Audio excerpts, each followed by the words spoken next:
Bonjour à tous, bienvenue dans ce nouvel épisode de Toki News, votre podcast hebdomadaire sur les actualités japonaises. Un épisode un peu spécial aujourd'hui puisque c'est un épisode double qui reprend les plus grosses actualités de ces 2 dernières semaines, mais que c'est aussi le dernier de l'année. Je vous en ai déjà parlé sur les réseaux sociaux, mais la fin d'année est très dense pour moi et je dois me concentrer sur d'autres projets en préparation pour 2021. Je prends donc le mois de décembre en off de la plupart des réseaux pour cela et j'espère que vous comprendrez. N'hésitez surtout pas à en profiter pour me faire un feedback du podcast, si vous aimez toujours le format podcast ou préféreriez un live hebdomadaire, si vous souhaitez de nouvelles rubriques, etc. J'essaierai de faire du mieux que je peux pour répondre à vos demandes. Bref, on se retrouve donc aujourd'hui pour passer en revue les actualités du 16 au 30 novembre 2020. Bonne écoute!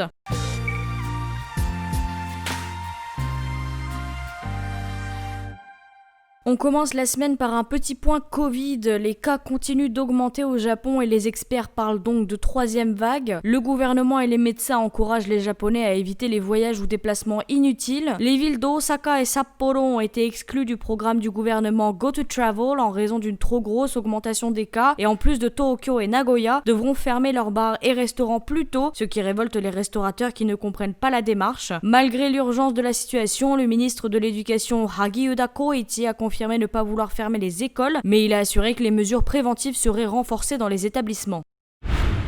En société, un changement controversé pourrait avoir lieu au sein de la famille impériale. On envisage de donner un nouveau titre honorifique aux femmes membres de la famille qui perdent leur statut royal après leur mariage afin de leur permettre d'exercer des fonctions publiques. Selon la loi de la maison impériale de 1947, seuls les hommes peuvent monter sur le trône et les femmes qui épousent des roturiers, c'est-à-dire des personnes qui ne sont pas nobles, doivent quitter la famille impériale. Cependant, on craint que le nombre d'hommes diminue à l'avenir et c'est pourquoi donner un nouveau statut à ces femmes serait une bonne alternative. Elles pourraient s'acquitter de certaines tâches sans que cela ne froisse les conservateurs japonais qui s'opposent clairement à l'idée d'avoir une femme sur le trône. Cela fait un petit moment que le débat est présent, je vous laisse aller voir ma vidéo sur la famille impériale pour comprendre tout ça plus en détail. Autre actualité, selon le ministère du Bien-être social, le nombre de cas de maltraitance infantile traités par les centres sociaux à travers le Japon a augmenté de plus de 30 000 cas par rapport à 2019. Au total, c'est 193 780 cas qui ont été déclarés, soit le plus grand nombre jamais enregistré. Selon un responsable du ministère, ces résultats reflètent un renforcement de la coopération entre travailleurs sociaux et autorités pour dénoncer ces cas. En effet, en avril dernier, la loi contre la maltraitance des enfants avait été révisée et les centres étaient encouragés à dénoncer les cas aux forces de l'ordre. Le responsable a ajouté « Nous voulons donner la priorité absolue à la protection de la vie de ces enfants ». En politique, encore du rebondissement dans l'affaire de la fête des cerisiers en fleurs qui avait déjà épinglé Abe Shinzo. Pour faire un résumé extrêmement rapide, l'ancien Premier ministre est accusé d'avoir violé les lois relatives aux élections à la fonction publique et à l'encadrement de fonds publics, pour avoir financé avec l'argent des contribuables des fêtes annuelles où de nombreux invités influents étaient conviés par centaines, ce qui permettait officieusement d'obtenir les votes de nombreuses personnes. Cette fois-ci, c'est son groupe de soutien politique qui est accusé d'avoir financé illégalement des dîners organisé la veille de ces fêtes et d'avoir jeté les preuves, comme les reçus émis par les hôtels ou les preuves de paiement, et même d'avoir falsifié les factures des invités. Un ancien secrétaire ainsi que quelques sources proches du dossier ont confirmé les faits. Abe les a évidemment contredits. Cela pourrait bien impacter la réputation du Premier ministre actuel Suga Yoshihide, grand soutien d'Abe. Affaire à suivre. Pas mal de bonnes nouvelles en sport. Fujisawa Rina, joueuse professionnelle de Go, a décroché la première place lors du tournoi d'Hiroshima qui s'est tenu le 22 novembre dernier, devenant ainsi la première femme de l'histoire du Japon à remporter un tournoi mixte. Le joueur de shogi Fuji Sota est devenu le plus jeune joueur professionnel à remporter 200 victoires. Enfin, en sumo, le champion Takakeisho Ozeki a remporté le plus grand tournoi de novembre. On passe aux faits divers. Jeudi 26, les procureurs du tribunal de Tokyo ont exigé la peine de mort pour un tueur en série qui a tué 9 personnes âgées de 15 à 26 ans en 2017. On en avait parlé dans Toki News à ce moment-là, mais après avoir repéré de potentielles victimes qui postaient des messages suicidaires sur le réseau social Twitter, le tueur les contactait pour leur promettre qu'il pouvait les aider à mourir. Je vous passe les détails, mais ces actes étaient si violents que l'affaire a été extrêmement médiatisée. Des examens psychiatriques ont confirmé que le tueur était bien responsable au moment de ses actes. Il n'a montré aucune émotion et a même déclaré « J'admets tout et j'accepte cette punition ». La décision finale sera rendue publique le 15 décembre prochain.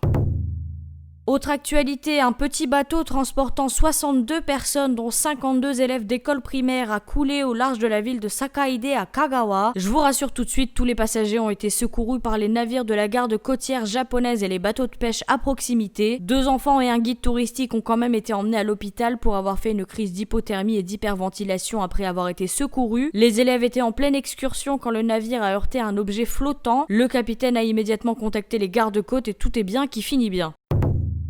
Une actualité un peu insolite mais très partagée cette semaine, donc je suis obligée de vous en parler mais je vais faire de mon mieux pour pas rigoler. Il a été révélé qu'un membre du conseil municipal de la ville d'Akaiwa a été impoli envers le personnel d'un établissement médical de la ville et leur avait jeté son échantillon de sel parce qu'on lui a demandé de porter un masque. Yukumoto Yasunobu aurait répondu sèchement à l'employé « Je ne parle pas donc je n'ai pas besoin de masque », l'aurait insulté d'incompétente et aurait jeté son sachet d'excréments sur le bureau. Il a évidemment nié l'avoir fait délibérément.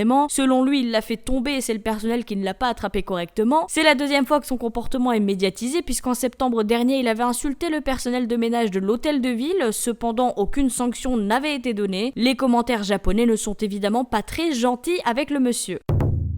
Dernière actualité, Universal Studios Japan a enfin annoncé l'ouverture de leur zone Nintendo World avec un superbe trailer sur leur chaîne officielle. Vous pourrez vous y rendre à partir du 4 février 2021 pour visiter le château de Peach, celui de Bowser, lancer des carapaces dans l'attraction inspirée de Mario Kart ou même monter à dos de Yoshi. Je vous laisse avec Flo pour les actualités otaku.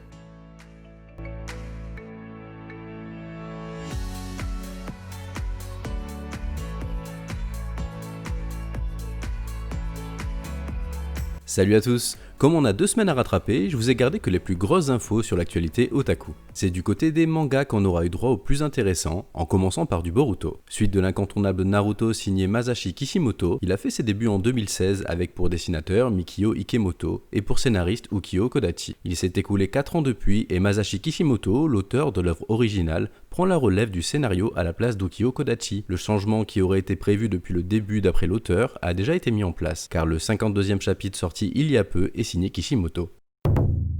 DN Angel, c'est un manga qui se sera fait bien désirer pendant des années. Il a fait ses débuts en 97, il a eu droit à un animé en 2003, une publication en France chez Glénat un an plus tard, puis en 2005, le manga se met en pause. L'œuvre finit par revenir en 2008 au plus grand soulagement des fans, et pendant 3 ans, avant de se mettre à nouveau en pause pour une durée indéterminée. 15 tomes sont alors sortis au Japon et en France, avant que Glénat ne finisse par abandonner la licence qui ne donnait pas signe de vie. C'est après 7 ans de pause, en 2018, que la série renaît de ses cendres. Depuis, les tomes 16 à 18 sont sortis, et on arrive enfin à la fin de la série. En effet, les 3 prochains chapitres seront les derniers pour DN Angel, qui devrait prendre fin en février prochain après 23 ans de publication.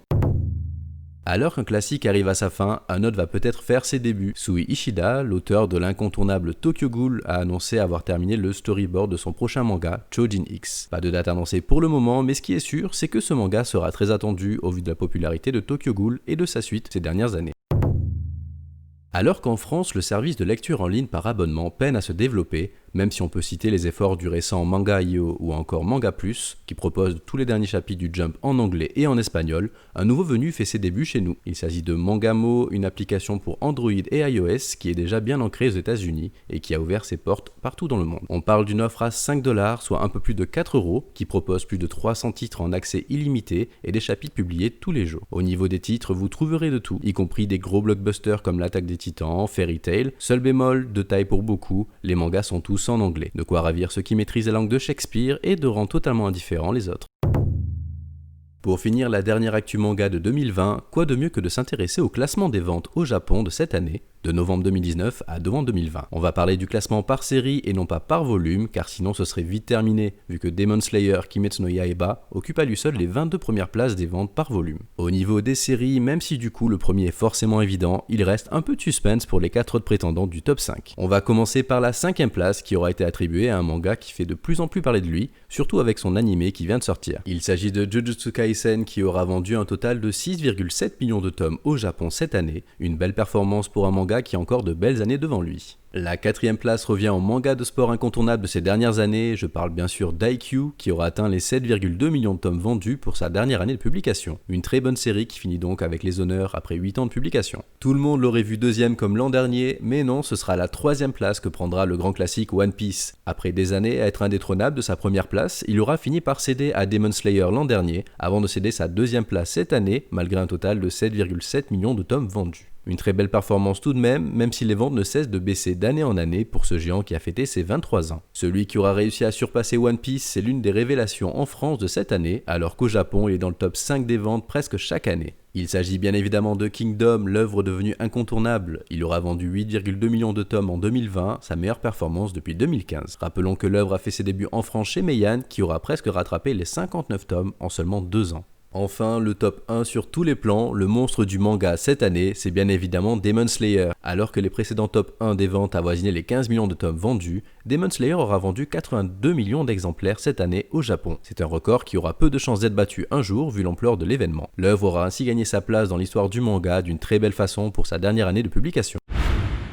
On se tourne maintenant du côté des animés avec un nouveau film annoncé pour My Hero Academia. Ce sera le 3ème pour l'œuvre de Kohei Hirokoshi, alors qu'il avait annoncé l'an dernier que le second serait le dernier. Rendez-vous l'été prochain pour le nouveau film de My Hero Academia qui sera certainement diffusé dans les salles françaises comme les précédents.